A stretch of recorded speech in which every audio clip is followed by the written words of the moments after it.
Today is August 22nd, 2001. Welcome to Native Calgarian. Oki Naganago Mekoche Chestokomaki.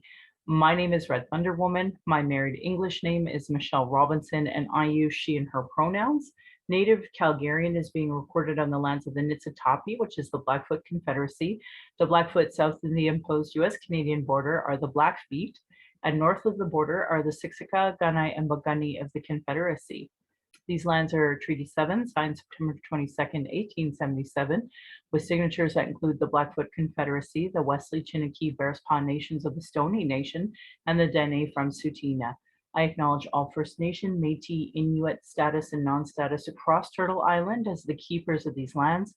All non-Indigenous are treaty partners with the government signing on your behalf. I honor the Blackfoot as the elders and members have been so kind to me on my Red Road journey. Elder Red Crane taught me how to pronounce my spirit name. I was born in Calgary, or in Blackfoot, Mulkinstis, as Michelle Elliott, an English name which has afforded me privilege in an English colonial world. My mother is Northern Slavey Dene, or Satu Dene, but my Indian Act imposed status card by the Canadian government says Yellowknives Dene. My father is so Canadian. I am a daughter of the Mayflower and a daughter of the American Revolution while having an Indian Act imposed status card. My Dene lineage roots me in the land of the Hare people, also called the Great Bear Lake people in Treaty 11.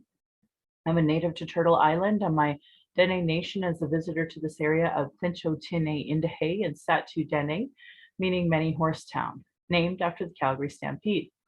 Land acknowledgements are critical for creating a safer space for Indigenous, as well as honoring the host as a guest and acknowledging your role as a treaty partner. My humblest apologies to the Blackfoot elders and language keepers as I try to learn proper pronunciation. Any mistakes or misinterpretations will be on me. I encourage questions so that misunderstandings can be cleared up as soon as possible. I do not speak on behalf of all Indigenous, but I share what I know as I walk down my red road. My Patreon account is Native Calgarian, where you can pledge and support. Thank you to my previous donors for showing your support. If you value listening or watching and can afford to give, thank you. To those who cannot afford to give, I'd love to hear from you at nativeyyc@gmail.com. Send in your comments or your questions. Also, give a review. That helps a lot, whichever medium you're listening from. I also have a YouTube channel that you can go subscribe, and you can go to nativecalgarian.com for the latest podcasts and pin posts on social media. So today I'm alone. So it's just me ranting all by myself. And it's actually been a super long time since I've had that opportunity, thankfully, because I've had amazing guests that want to be on my show. So I thought I would start by acknowledging how the numbers in Alberta are going up substantially. It's interesting for those who don't know. We had the Calgary Stampede this year, and we've had incredible amounts of politics around that. And since then, and as a result, our numbers are going up substantially. And now here we are, where our children are going back to school. So today is Sunday, so tomorrow is Monday. And in a lot of Calgary schools, they actually go back now. That's the way it is. So kids under 12 still have no vaccine in Canada, and we are sending kids to school while their numbers are starting to go higher, and the ICU beds are going up higher, and the nurses are being called back by the Alberta government to come back from vacations, and all vacations for nurses and such are canceled, which is really ironic because our premier is missing. Right now, at this exact moment, the 44th Canadian election has been called. And interestingly enough, Jason Kenney and a lot of the Conservative premiers are nowhere to be found, which is not a surprise to someone like me who knows that these folks just can't help themselves but make mistakes in a really critical time. And Jason Kenney was a federal member of parliament at one point in time under Harper's cabinet. So anything that he says really is reflective of the Conservative Party nationally, as well as his bumbling, issues here in Alberta under the UCP. So it's been very interesting to see all of this unfolding and evolving. You all know I'm a Liberal, and so I've been very busy trying to get signatures. So a lot of you are wondering, how do I help in this moment? And I can tell you, throughout the entire year, whether there's an election or not, I wish everybody would join their riding associations. So I don't care what color you are. I wish you were red, but if you're whatever the other colors, just join your riding associations, because that is where your parties make your policy. That is where they need your volunteer time, unless you're conservative. Like, obviously conservatives don't listen to the show. So, by being a part of these parties, we all know that we can count on you to do things like, sign. There's a sheet of paper that we have to give to Elections Canada to even get a name on a ballot, and it has to have a certain amount of signatures on it. So if you're in an urban setting, it has to have 100. Some of the ridings, it's 75, and for some select ones, it's even 50, because there's so limited people to choose from. So I've been going around trying to collect signatures to get Liberals on the ballot, and a lot of you have stepped up, and I want to say thank you from the bottom of my heart. I had a wonderful time in Medicine Hat. A few of you I got to meet some of my Twitter folks for the first time, which was absolutely amazing. I made a stop in Claire's home, met a new friend, and I'm in Lethbridge right now. I'm going to be heading to Calgary for a day, and then be coming back. So I'll be doing more of the selection or signature collection, and hopefully we'll have all of our candidates on the ballot in time for the election. And I mean, honestly, for a lot of you, this is the only way you can protest, is by how you vote. I know for me, I've been talking a lot about spoiling my ballot of when it comes to these stupid Senate conversations, because a waste of time it is. There's a wonderful op-ed written by an Indigenous person, and it talked about the Senate being completely filled with Indigenous people. Do you imagine if Canada changed and every single thing that went into the Canadian Parliament had to go through the eyes of an Indigenous Senate? That would be freaking amazing. So I've been thinking a lot about that. I see a few conversations happening online about, Indigenous party, and nobody's asking my thoughts, but I'll tell you anyway. My thoughts are, they've tried this. It doesn't work. Trying to get Indigenous people to get involved in this way is very difficult. And especially when you have some of our stronger leaders that are, regularly trying to talk about how we shouldn't be involved in any of our colonial politics anyway.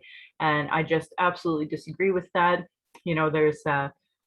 It's a protest. You can vote just to protest. So if you're in the middle of, I don't know, Nowheresville, and there's not even a candidate that you like on the ballot, this is why you should run. It is why I ran. It is why when I'm in an opportunity that I can run in the future, I would, because our people need that platform. And we have frameworks that are so easy to implement for folks that are listening, paying attention, and willing to do that work. So, my hope is that we will get some folks in the fray and doing what we need to do. Today is the anniversary of Jack Layton, who passed away 10 years ago. And interesting, there was a conversation happening about renaming a riding. And I just wanted to share a quick story with everybody about Manmeet Bhullar, the late Manmeet Bhullar. When he passed away, I was with the Alberta Liberal Party then as well. And all of the different ministries kind of have outreach, and I encourage everybody to go out there and be a part of those boards and be a part of that outreach. Here in Lethbridge, they're just doing the boards again for the municipal level. So for example, if you wanted to be a director at the Galt Museum, now is when they're looking for that. And I so badly want to do that, because what I had seen and how I was treated and how I felt when I went to pay, when I went through the museum, it made me feel really awful. And my only highlight was seeing Paul C. Sequacis's work of photography. And interestingly enough, it was based off of the Métis of St. Paul, which we just did book club to, and I had a guest on. I hope you all listened to that. Anyway, I'm getting a little off here, but my point is to encourage folks to have a look at your municipal politics and see if there are boards that would be good for you to sit on, because then you get to see a little more about how the city or municipality operates, and you can be a voice for our people at these boards.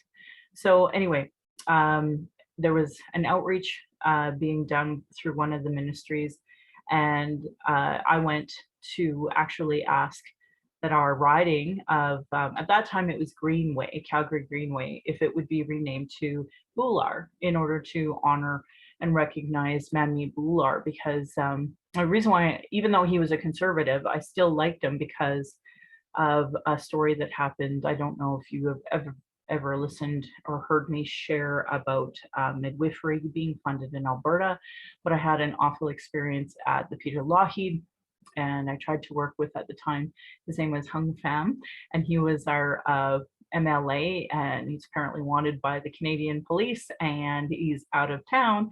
So anyway, Manmeet Bular inherited that hot mess, and he came to my door, and like, I ripped a strip off of this man, and he was a huge man, came into my house, and I told him how awful our accountability is for doctors, nurses, and the Peter Lougheed, and how traumatized I am from it. And I said, because when you talk to conservatives, they only care about money. So I talked about the economic benefits of funding midwifery, and he was all on board because one of his aunties was a midwife, and he worked behind the scenes. At that time, he didn't have a portfolio, and he got midwifery funded, and it was announced on the day of the midwife, the beginning of May, and that's in our hands for it. So I've always had a lot of respect for Manmeet. The day he died, he was, at that time, I had a nonprofit gig, and I was talking about violence against women, violence against Indigenous women,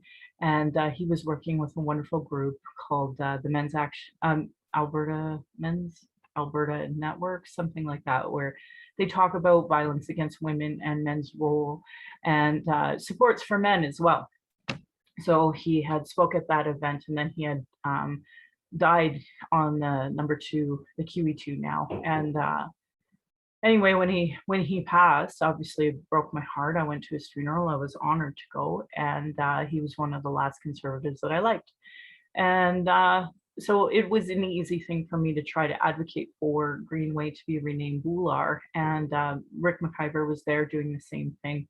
Interestingly enough, our MLA at the time was an NDPer. Her name was Robin Luff, wonderful person. She went and got me the Hansard for Manmeet Bular. With the day session continued after he had died, was a special session just for him. And interesting, I just came across it when I was moving, and I can't wait to reread it again. So, and it was actually her who said that she wasn't for renaming ridings because, for a million reasons. And, there's a lot of reasons not to rename a riding. And this all is relevant because today, on the 10th anniversary of Jack Layton passing, there was a press conference by the NDP, by Jagmeet Singh, and they talked about renaming his riding in, I want to say Toronto Danworth, into Toronto Layton. And it was really interesting because, so I'm sure you are all aware there's something called racism. I'm actually wearing a t-shirt that says racism is terrorism. And you all watched the Liberals go through, and our most racist Liberals showed their ugly faces with Jody Wilson-Raybould when she spoke out about the SNC-Lavalin issue. And then we got to see all the racism in the NDP party when it came to Jagmeet Singh, because God forbid a beautiful brown man be the leader of the party. And then, of course, we're seeing with the Green Party, their leader, she's Black, and she's Israeli or pro-Israeli. So she's been advocating for Israel, and that has sent a huge rift in that party as well.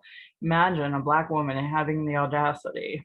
So I felt, I am kind of glad to see every party showing their racist colors, and their members, and you're all easy to block. So I have no problem blocking you.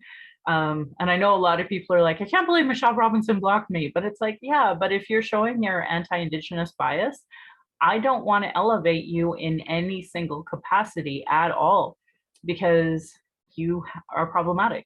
You're problematic to our people. And, people have to start addressing their own internalized racism, misogyny, all of these things. So, um, anyway, because Jack Layton's anniversary is today, and I'm seeing all the ugliness on Twitter, especially by their own NDPers. I just wanted to kind of weigh in on that because Robin White really tried to be a good ally. She was against it at the time, and that had nothing to do with race or color, obviously. Um, at that time, it didn't anyway, and I'm assuming it didn't. I guess I never really thought about her being upset with Manmeet Bhullar having it done. Here in Alberta, we have so many different ridings named after different people. We have a Calgary Klein. For those who don't know, Grant Notley is Rachel Notley's father, and he actually passed away much like Jim Prentice in a air accident. And so he has one named after him. So there's a riding named Notley, and it's not after Rachel Notley, it's after her father, Grant Notley. And yeah, so that conversation is happening. And I read like many of the comments, and not a single one talked about reconciliation. So I really wanted to bring that viewpoint. I mean, we're talking about, taking down statues, renaming schools, all of these problematic people that have been, a part of our world. And we're really reevaluating, should we be naming anything after a person anyway? Now, Jack Layton, I don't remember there being a racist bone in his body or nothing. I remember having nothing but good feelings about him. I never met him. I had lots of friends who did and would have a beer with him, and he seemed very genuine. I really loved the things that he had said, so I have a lot of respect for him. And it's just going to be interesting watching this, but I really hope that people start advocating for a little more of a reconciliation lens when it comes to these conversations, because I think that it's wrong for us to be talking about renaming anything John A. Macdonald, bringing that down, and then being like, oh, but we're still going to name ridings after people. And it's also interesting because in Edmonton, if you look at their municipal elections, they actually changed all the so in Calgary we're called wards, and they were called wards in Edmonton, but they changed the ward names to be reflective of Indigenous names. And that's been a hot mess, watching all of the candidates attempt to say it. One wouldn't even say the name and just put the old ward number on there. So hi, my anti-Indigenous bias is showing 101. So I just encourage people to, consider that when having these conversations with people. There may very well be a good idea to rename a riding to Layton, but is it appropriate at this time? And I do think that he would be pretty offended by the amount of people that don't like Jagmeet Singh. Basically, they're racist and they're showing. So whenever you talk about these issues, like, they have a really strong reason, because to a lot of us, you just look racist. So I wanted to bring all of that up. I hope I kind of covered it. Send me send me your thoughts. I'd love to hear what your thoughts are on writing or these electoral ridings, the municipal wards, all of these places, and what your thoughts are about renaming them after people. By the way, we never were successful at getting Calgary Greenway renamed to Bhullar. Even Rick McIver was there. Now he's the transportation minister, I think. Oh no, I think he's changed. Doesn't matter. I don't really care. Just that bigger picture at that time, he was there, I was there. We were advocating for that name change. It did not come to be. And he does have I think a park and a school named after him in the Northeast. And, I think that's important, because he was the youngest MLA ever elected. He was sick man, and like representation matters. And his hashtag was nice to man meet you. So sometimes you might see me posting that, and that's a long story why. And obviously talking about renaming a riding to Layton has brought up all those feelings. So I just want to kind of throw that in there and see what your thoughts are about renaming things and go from there. Um, so a few other things have happened that I wanted to talk about. Interestingly enough, the Calgary Catholic School Board has decided that they are going to do an Orange Shirt Day fundraiser, and $1 gets to go to Indian residential school survivors. And yeah, so I don't know if you all missed it because sure didn't see a lot of support, but Staples has very much a similar thing happening. And it's very lowbrow. If you're not teaming up with orangeshirtday.org, then I know you're irrelevant. I believe it's London Drugs has teamed up with them. So the orange shirts that you would see there are more appropriately going to through that organization. But I have so much like this.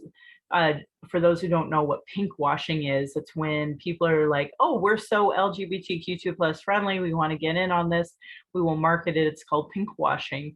And especially when it comes from corporations who, you know, typically don't treat their LGBTQ2 plus employees well, or worse, have zero representation and then just pay the whatever entry fee to join a pride parade and do it. So we see all of the major corporations doing that, and especially in Calgary, and it's just a form of pink washing. And that's how I'm feeling about what I'm seeing with Staples and now the Calgary Board of Education. It's just orange washing is what it is, and it's disgusting. It makes me angry. It makes me angry, especially because the Calgary Catholic Board is still Catholics. And a lot of people who are not in Alberta may be very shocked to know all of our public money has a choice to go between the public school system and the Catholic public school system. And most provinces do not have a Catholic public system. But of course we do here. For those who haven't read The Importance of Monogamy, it very clearly lays out how British law and British binary was all set up.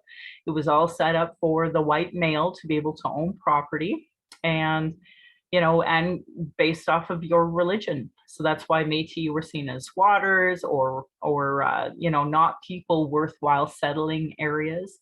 You know, it's really important that people understand the history of Alberta. And of course, the legacy is that we still have Christian funded schools all across the province as a result. And that's just normalized here. I know it's shocking to people outside of Alberta, and to people inside Alberta, they're like, this is normalized. And that's the problem. So, of course, you know, it's more insulting because the Vatican has not apologized to Indian residential schools as the call to action has asked.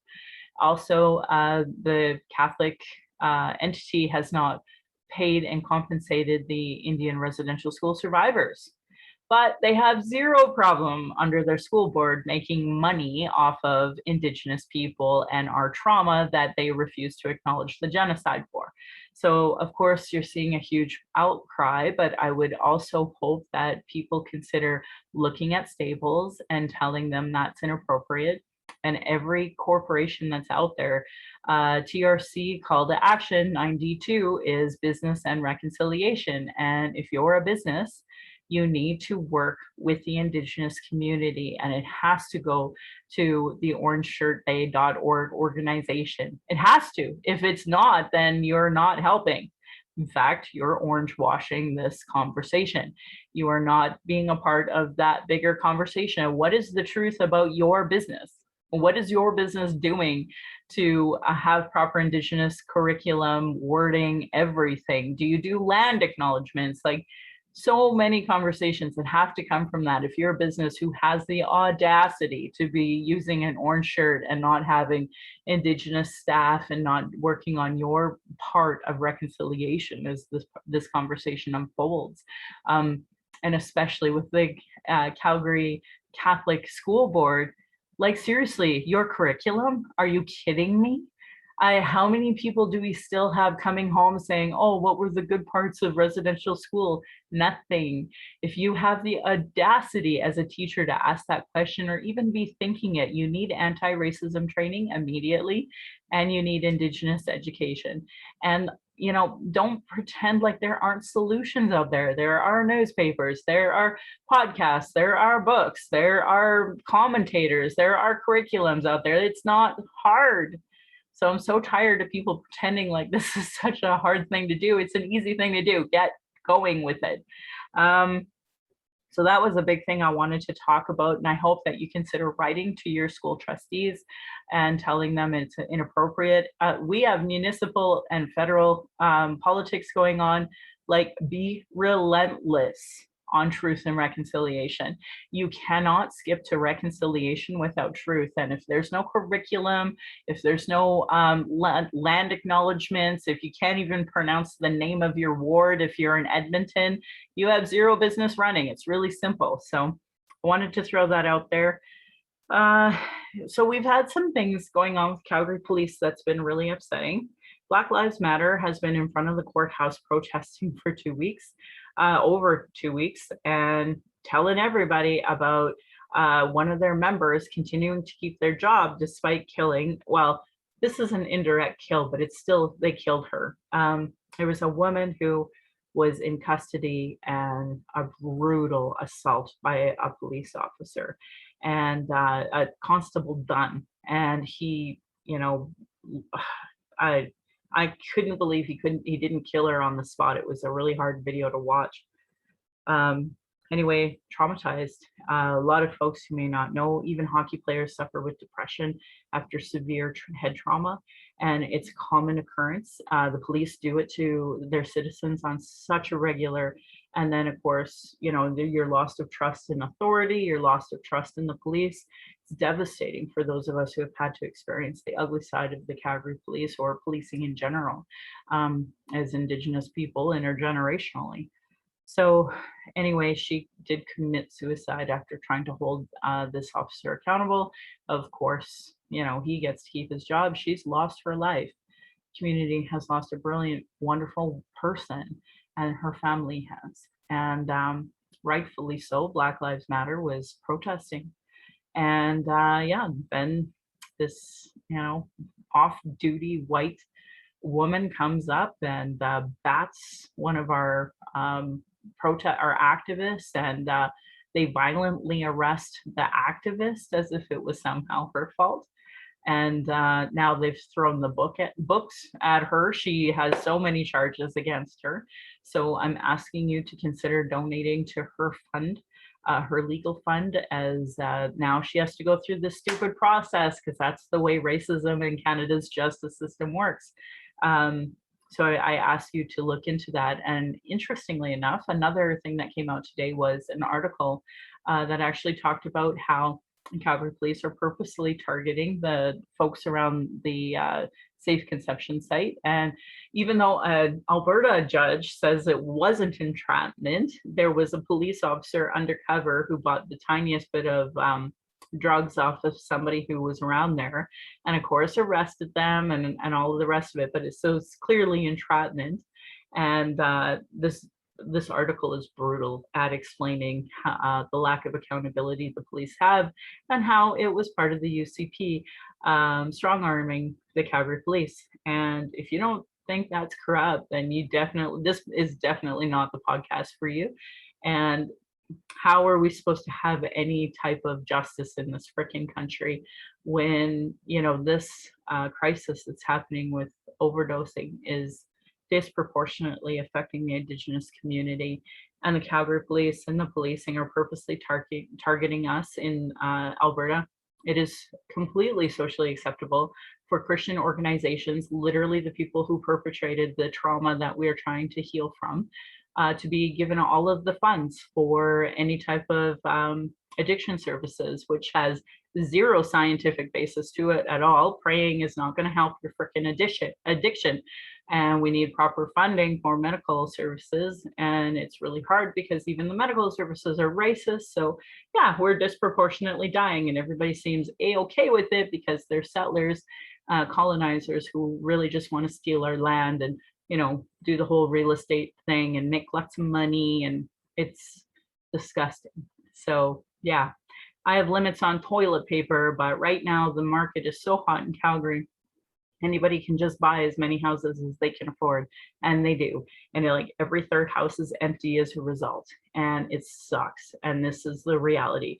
Our people are unhoused. We have a huge housing crisis in the entire country, and I get to see it firsthand.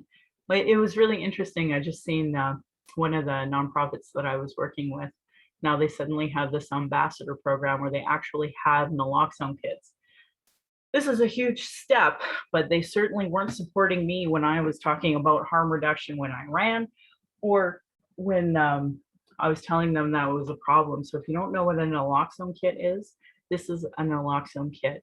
And if you're in Alberta, this is free for anybody to get at any pharmacy. Unfortunately, a lot of the folks who, don't know anything about this, even the pharmacists don't necessarily know. They're not supposed to ask questions, all of the rest of it. They usually do, so I try to start that relationship with them. So if you're non-Indigenous, naloxone kits you can get and you can give out to people. If you are Indigenous, I recommend starting a relationship with your pharmacist. And as a status Native person, you can get a Narcan a day. And I've been getting them and giving them to whichever organization is willing to take them. So I have Sage Patrol here in Lethbridge. There's Bear Clan in Calgary, and there's also Be the Change YYC in Calgary. So I try to give these away. So if I'm stopped at a stoplight and somebody's asking for change, I'll offer them one of these. And if they choose to take one, great. A lot of folks will take this because they need clean needles, and it's really pathetic. We just don't have enough clean needles to be giving people anyway. And honestly, a lot of these pharmacists, they're really stigmatized. They don't even know they're being racist, but they do it all the time.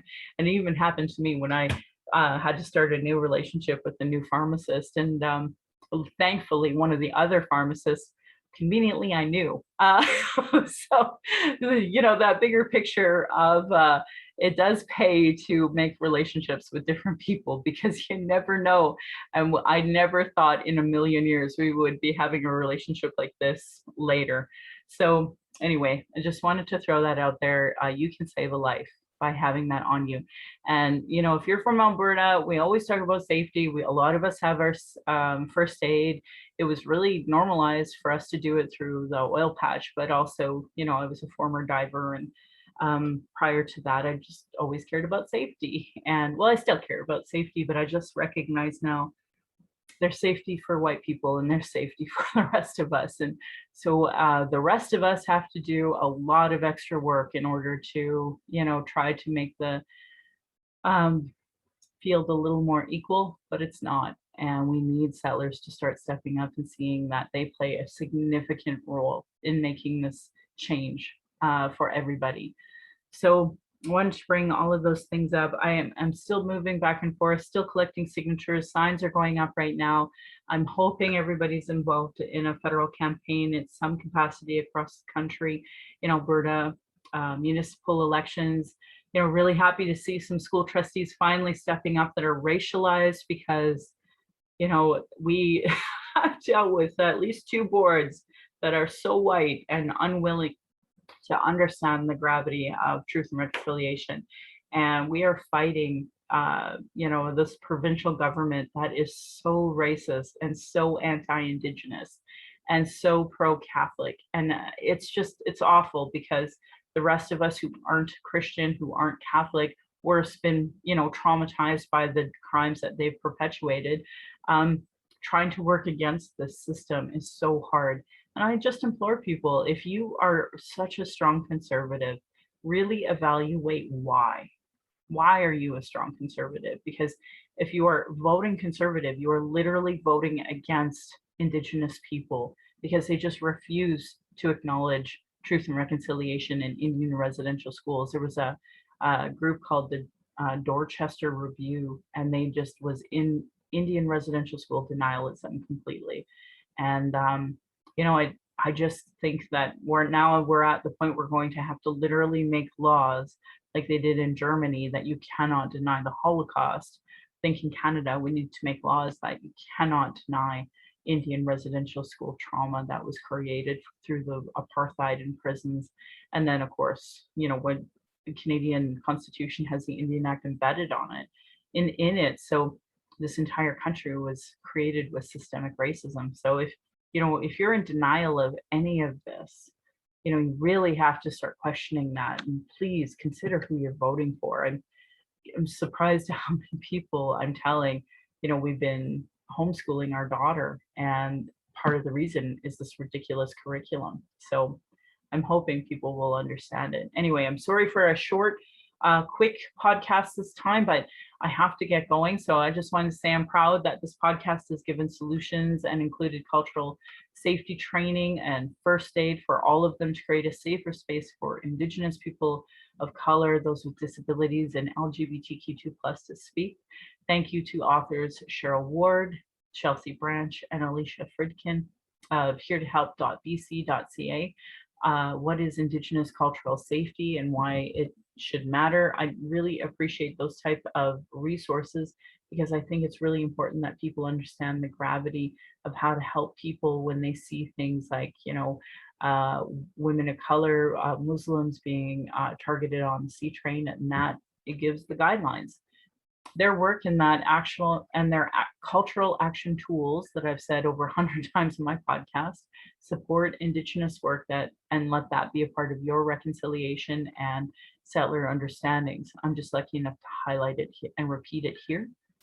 Internalized racism and lateral violence is another form of violence Indigenous and marginalized peoples experience. And I've seen that really strong. There was a Catholic church that had this priest that went on a rant and was an Indian residential school denier, and obviously forced to apologize and take a leave of absence. So one of the older Indigenous women in our community, her name is Taz, strong leader. She's done so many different actions. She went in there and, went to hear the so-called apology, and the people kicked her out violently. And I think what upset me even more is that people weren't talking about church being some kind of sanctuary. I even seen Indigenous people, and one person in particular broke my heart to see her say it, calling Taz a troublemaker. That's lateral violence, bottom line. As Native people, we all deserve to hear that apology from that church. That church has now, been violent against an Indigenous person, violently threw her and other people out, denied us an opportunity to hear the so-called apology, and never really took responsibility for their actions. They really are teaching hate in this Catholic church and perpetuating it on our people. And like Staples, like the Calgary Catholic Board, like all of the experiences that I've talked about for over 4 years now on this podcast, you're all okay with it. You're all just letting it happen. You're all just good with it. Why are you all good with this? Don't ever pretend to me that you care about human rights, just society. I mean, most of you can't even share an article. Why? Why are we still here? Do something. You have to act. It's just unbelievable to me that people are just still there. So anyway, I wanted to talk about a little bit of that internalized racism and lateral violence, because I don't really give a shit what you think of Taz. I don't. She was speaking for all of us, and you're ripping her down. You are a piece of shit for doing that. And honestly, I just hope that you really start addressing that internalized racism and sexism, and especially if you're in a position of power within a fucking party. Holy shit, was that insulting. So another thing that you can look up if you don't know what I'm talking about, but you fucking know I'm talking about you. What is Internalized Racism by Donna Bevins. Really important that if you are racialized, if you're a woman who's like, oh my God, that Michelle Robinson, oh, she's such a bitch. I can't believe she says these things. That's internalized sexism, bitch. You need to start dealing with that. And you need to start recognizing it. You have to start unpacking it. Because if you're looking at other women going, that bitch, or if you're looking at other Indigenous women and going, that bitch, you have internalized racism and sexism. It's really simple. You know, I'll say privately to some people, oh, I can't really work with that person because they're really toxic to me. And that's okay. But I'm not publicly like, oh, Taz is such an awful person, blah, blah, blah. And so many of you had no problem doing that. That is internalized sexism and internalized racism, and it has to stop. And on top of that, like, Taz needs an apology. People that were with Taz needs an apology. That church needs to apologize to all of us. It better be a public apology this time, where we're all welcome in there. And all of the folks that they've been teaching hate to, they need to have some serious anti-Indigenous bias training, because they're all fucking hateful people. And I can't believe we're here. Yes, I can. Why can't I? So, do's and don'ts for bystander intervention by American Friends Service Committee. So again, if you see a Muslim or an Indigenous person being targeted, like, so this whole thing that happened with Taz in this Edmonton Catholic Church, like, this is a great example. All of the people that were in those pews should have been doing the opposite of pushing out an Indigenous person and their crew. They should have been welcoming them. And because they weren't, they perpetuated violence against us, but also they obviously are not reading do's and don'ts of what to do for bystander information here. So do that work. So if you experience racism, report it to acttoendracism.ca or text at 587-507-3838. Again, that's just an Alberta thing. So if you, and that is done by a coalition of Asian communities. So I'm on their email. Some of it, I can't read it. And I try to do the Google Translate. That helps a lot. That's another thing. Just because they're not your community doesn't mean you can't get their emails, and it doesn't mean you can't translate it. So highly recommend it. Indigenous people have been sharing our issues, sharing our traumas in reports, commissions, and public hearings. Just going to be regularly disregarded. No more. Honor our words, honor the treaties, listen to politicians in their policies and platforms.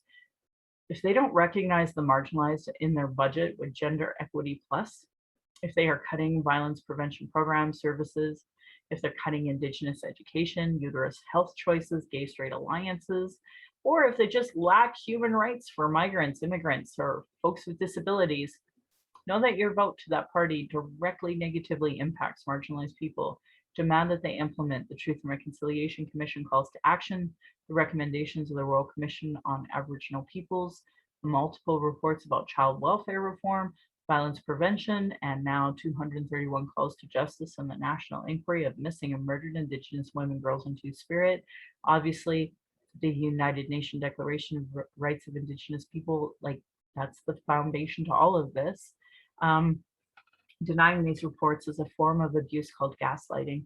Our people are experiencing extreme racism in the educational, health, and justice institutions, with multiple reports that say the same things. Demand change from election platforms and politicians. If they don't understand colonialism, racism, privilege, and sexism, they literally have zero business running. This should be understood by all parties, local politicians, community organizations, sports clubs, and more.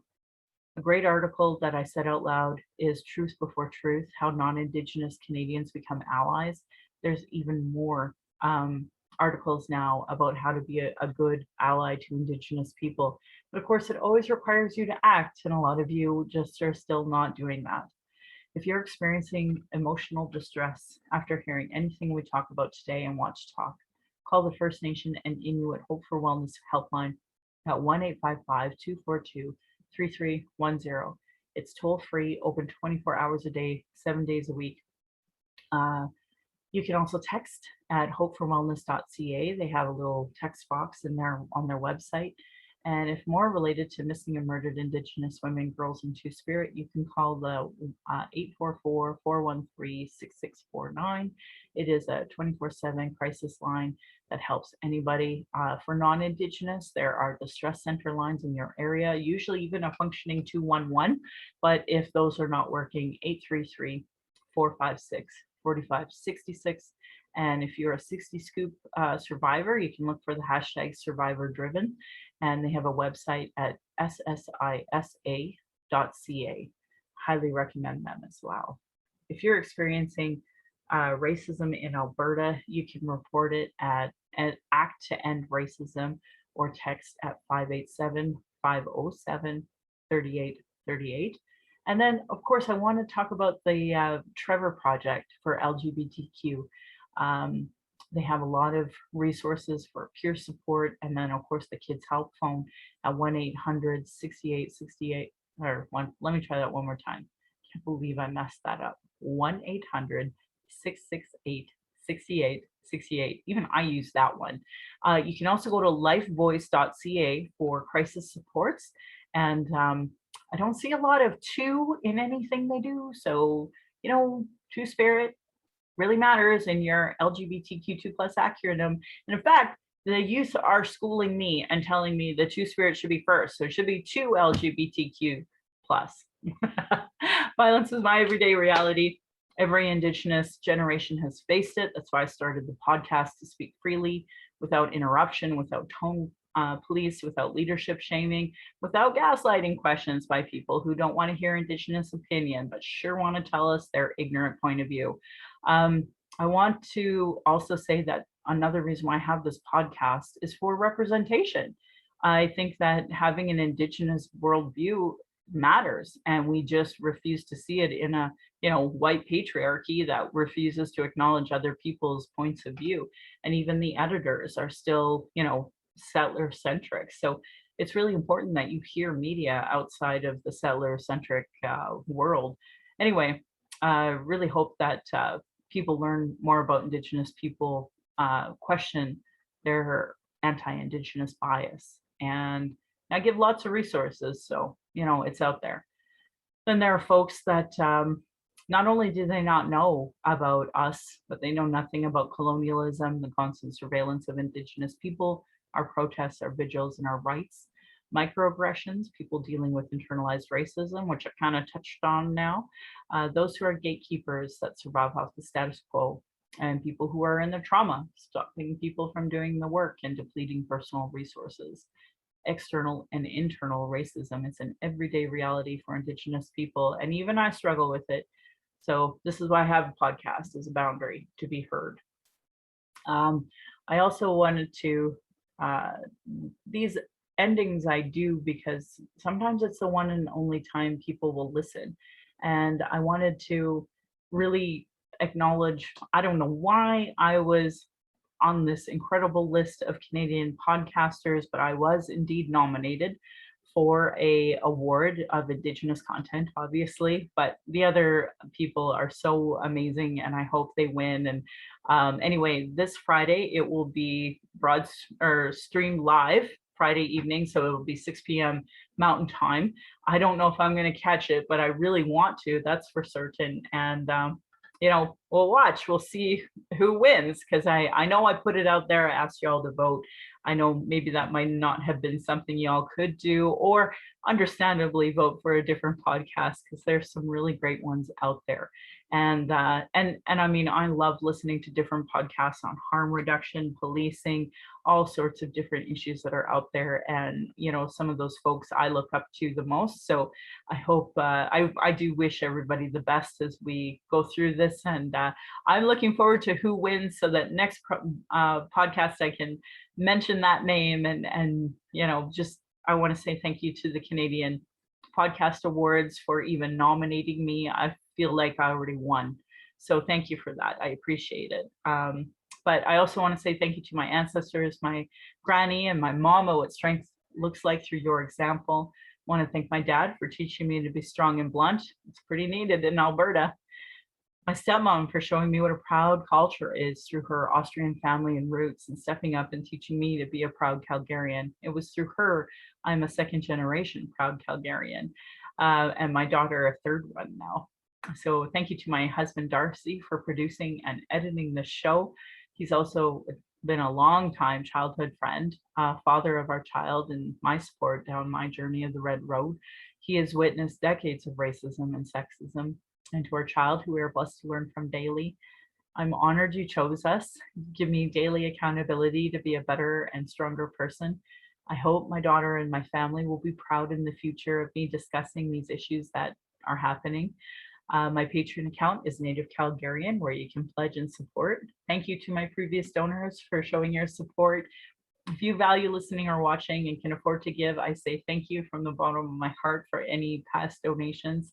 To those who cannot afford to give, I'd love to hear from you at nativeyyc@gmail.com, where you can send in your comments and questions. And I also have a YouTube channel. You can go subscribe. You can go to Native Calgarian for the latest podcasts and pin posts. And if you can't afford to give, you can also give reviews. I would love to see those too.